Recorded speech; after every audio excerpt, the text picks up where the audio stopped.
Et bonjour à tous et bienvenue pour cette cinquième étape, cinquième étape de cette tour. On est parti pour une nouvelle étape de plaine après celle d'hier, remportée par Jonathan Milan, que ce soit sur le jeu ou dans la vraie vie. On part pour cette étape qui va passer assez vite, hein. On va pas passer beaucoup de temps sur cette étape-là qui va pas être très intéressante. D'autant plus qu'Alberto Dainese a un moins 2.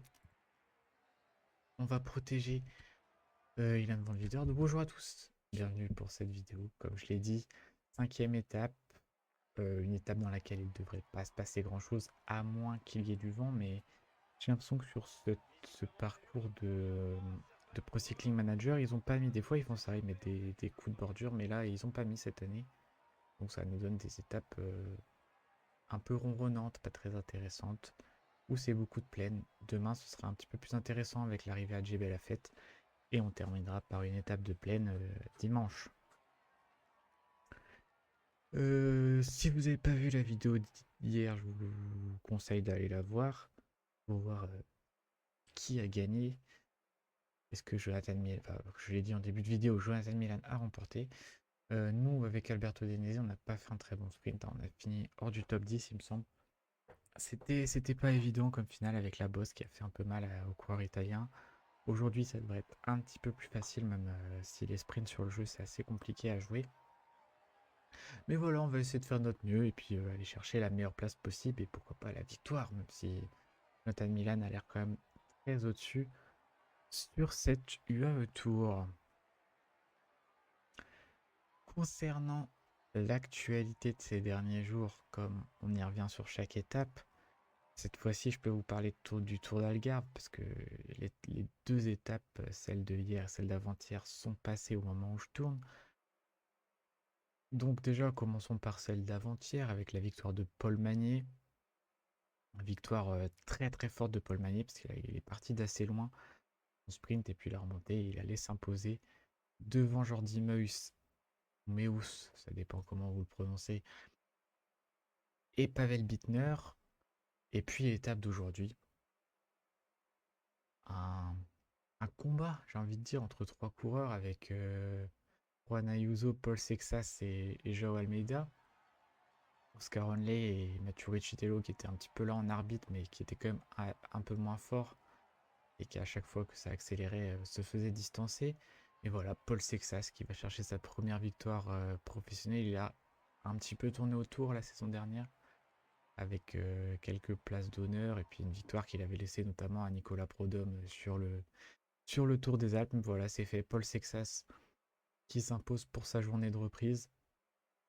Donc voilà, évidemment qu'il va falloir le suivre cette année. Et faut pas lui mettre trop de pression, même si j'ai l'impression que le garçon, ça le gêne pas, mais voilà, peut-être l'espoir français qu'on attend tant pour essayer de remporter au moins un grand tour. Le Tour de France, on peut y penser plus tard, mais au moins un grand tour.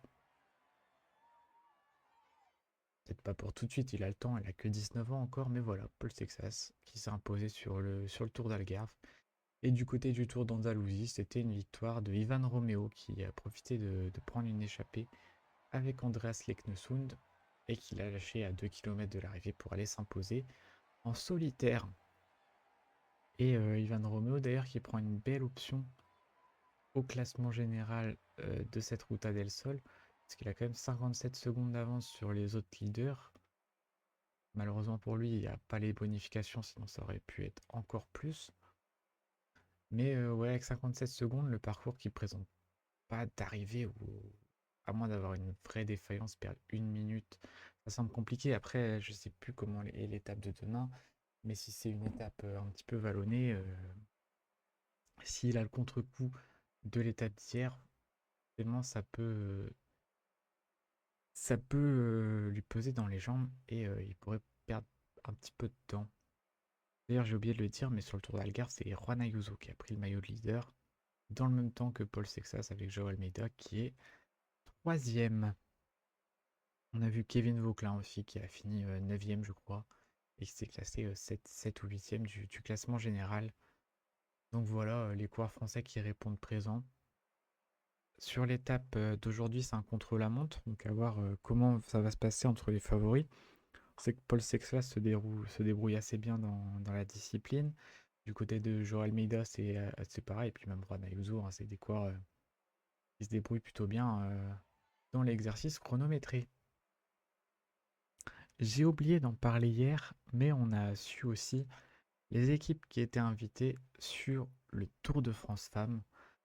Et sans surprise, c'est les 7 équipes Pro Team, donc avec la Cofidis, la Lotto Intermarché, la nouvelle équipe Ma Petite Entreprise de Vincent Lavenu. On a aussi l'équipe Volker Wessel Cycling. On a l'équipe Saint-Michel-Aubert Préférence Home. Saint-Michel Préférence Home Aubert 93. Et Mayenne, Montbana, MyPay, donc l'équipe qui remplace la formation Winspace. Quoi dire d'autre? Bah, on a fait un peu le tour des actualités. On va se concentrer peut-être un petit peu sur la course, même si c'est compliqué de s'y concentrer parce que bah il se passe rien, hein, ces étapes de plaine en UAE. S'il n'y a pas de vent, c'est simplement un désert sans fin. Peut-être que je peux vous faire un petit point sur le classement général si vous n'avez pas trop suivi. On a donc Remco Evenepoel qui est leader avec 1 minute 16 d'avance sur Ben O'Connor. Nous on est troisième à 1 minute 19. Il y a quelques surprises dans le classement général, notamment avec Georg Steinhauser qui est quatrième et maillot blanc. Et Lorenzo Minesi qui est cinquième. On a aussi Joshua Tarling 9e. Voilà, on a quelques surprises qu'il n'y a pas forcément dans la vraie vie qui sont là. On a Junior Le Serre aussi qui est classé 23e. Donc on est assez bien avec Ilan Van Wider. Le gagner le classement général, ça semble un petit peu compliqué tant l'avance de Remco est, comment dire ça, est large. Pas forcément une tournure de phrase un peu bizarre, mais voilà, il a une avance assez conséquente et ça va être compliqué d'aller chercher le coureur belge. Sur l'étape d'aujourd'hui, on peut faire un petit tour des sprinteurs. Le favori, c'est Jonathan Milan. Derrière, on a du Ethan Vernon qui a fait deuxième sur l'étape d'hier. On a Matteo Milan aussi. Bah, sur le jeu, je pense pas que Matteo Milan, on le verra jouer les premiers rôles. Mais qui fait quand même troisième derrière son grand frère et derrière Ethan Vernon. Donc c'est une belle première pour lui avec la groupe FDJ sur un sprint massif. Donc à voir qu'est-ce que ça peut donner pour la suite. Est-ce que ce sera une belle pioche de la part de l'équipe Groupama FDJ United? Là, c'est Ineos qui roule avec UAE Picnic, Red Bull Bora qui roule, ça c'est pour Remco. La Lidl c'est pour Milan, l'UAE c'est pour Molano et la Picnic c'est pour Casper Van Luden ou Fabio Jacobsen, ça dépend qui prévoit de faire le sprint, mais j'ai quand même l'impression que ce sera plus pour Casper Van Luden, vainqueur d'une étape sur le Giro l'an dernier. Nous on est là, on reste placé, il reste encore 47 km avant la ligne d'arrivée. Pas de grande difficulté, on voit ça, le profil descend un petit peu puis remonte. Je pense qu'on peut se concentrer sur l'étape de demain. On va commencer à en parler un petit peu de GB La Fête. Sur le jeu, c'est une étape que j'aime pas forcément jouer parce qu'il y a très peu d'écart. En fait, c'est surtout dans le dernier kilomètre que tout se fait, alors que dans la vraie vie, ça monte bien et ça fait des grosses différences. Donc, faudra pas forcément se fier à ce qui se passera dans le jeu pour voir qu'est-ce qui se passera dans la vraie vie.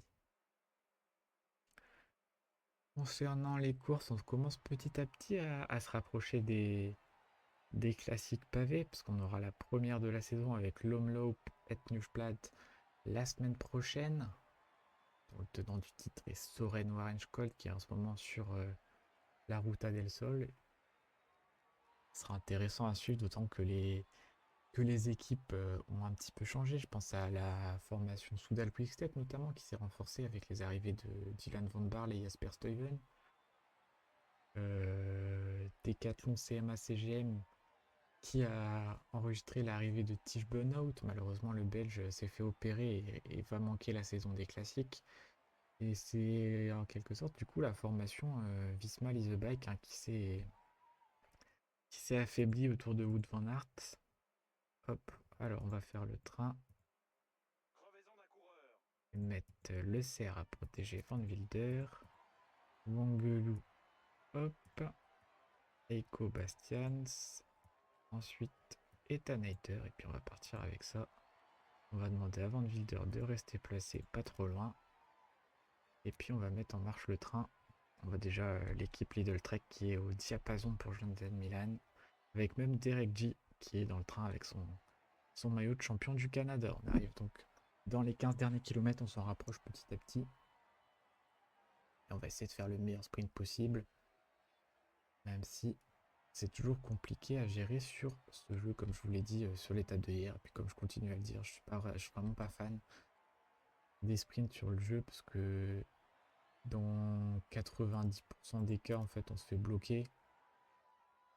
L'IA qui lance à 3 km de l'arrivée les sprints, donc c'est vraiment compliqué à jouer sur le jeu, les sprints massifs. Hop, on va commencer à accélérer avec Jan Van Wilder.